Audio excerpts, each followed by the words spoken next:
Hello, I'm John Tichon, Rappler reporter for the Visayas, and you're watching Rappler Recap.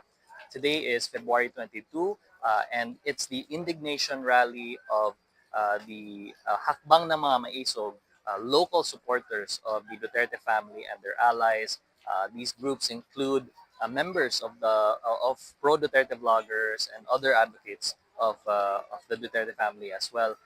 But we want to also talk about what happened at the indignation rally, which, by the way, they named as the indignation rally against impeachment, corruption, oppression, um, criminality, and illegal drugs. So, at this indignation rally, we heard supporters who came here today.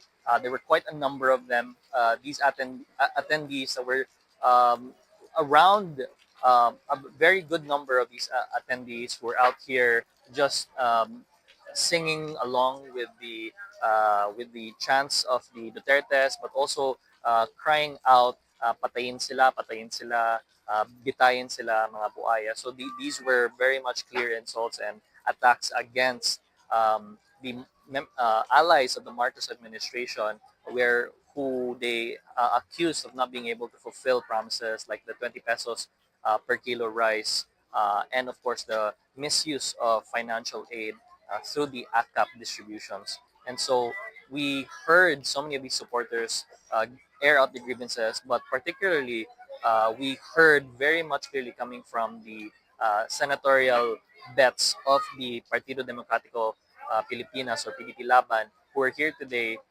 to also uh, lash out on the Marcos administration as well. And so most of what we heard coming from them, we heard that they wanted to bring back the death penalty for corrupt officials, for individuals who are involved in illegal drug cases, drug lords, and the like.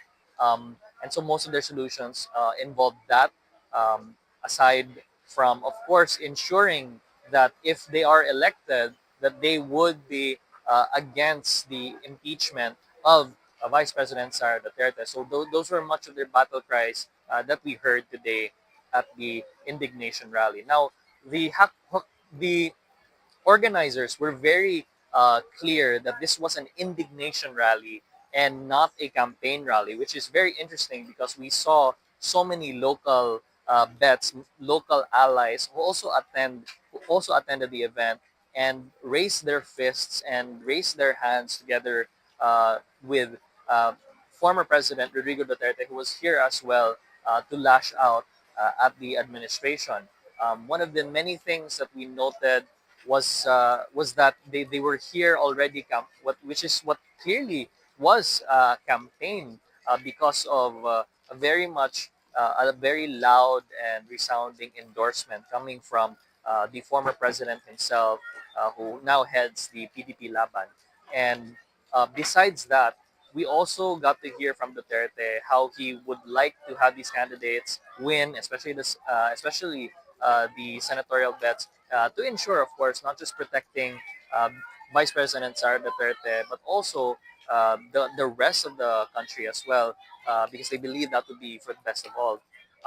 But one of the things that we want to highlight that we got from Duterte was really how the use of his analogy of how he's able to fix things uh, by instilling fear into his opponents. Because when he wanted to talk about rice, he said that he talked to a Chinese supplier, a supplier of rice. When he wanted to talk about rice, he talked about asking this Chinese supplier to stop doing whatever he's doing and ensure that the price of rice is at amicable levels that is very much reachable for the public.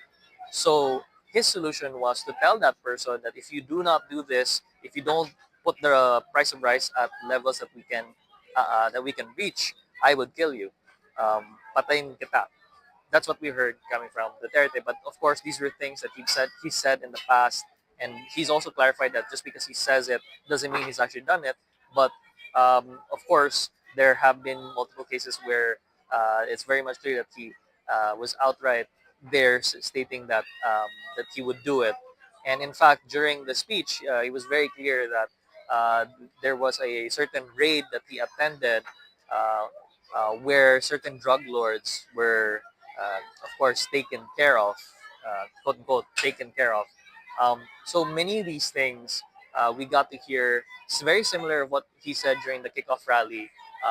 Also, how Duterte also said and highlighted this, that Marcos is also becoming like his father, pretty much on the path to becoming a dictator, just like his father, um, which is very ironic because in the past, Duterte would say that Marcos is nothing like his father, but now he's saying that Marcos is like his father. But this time, much like in the sense that he is becoming a dictator and is on his way to declare martial law, um, which is very, very um, interesting coming from Duterte, who also once declared a quote unquote martial law. And you also have Victor Rodriguez saying that Marcos, the person that he used to campaign for, who he is now against, uh, was actually what he believes is right now, what's happening right now is a silent martial law. So many of these things came out coming from the senatorial bets of the PDP Laban, even coming from Duterte himself. And today, we were also expecting the attendance of his daughter, Vice President Sara Duterte, and son, Sebastian Duterte, Mayor of Davao City, to also be here as well.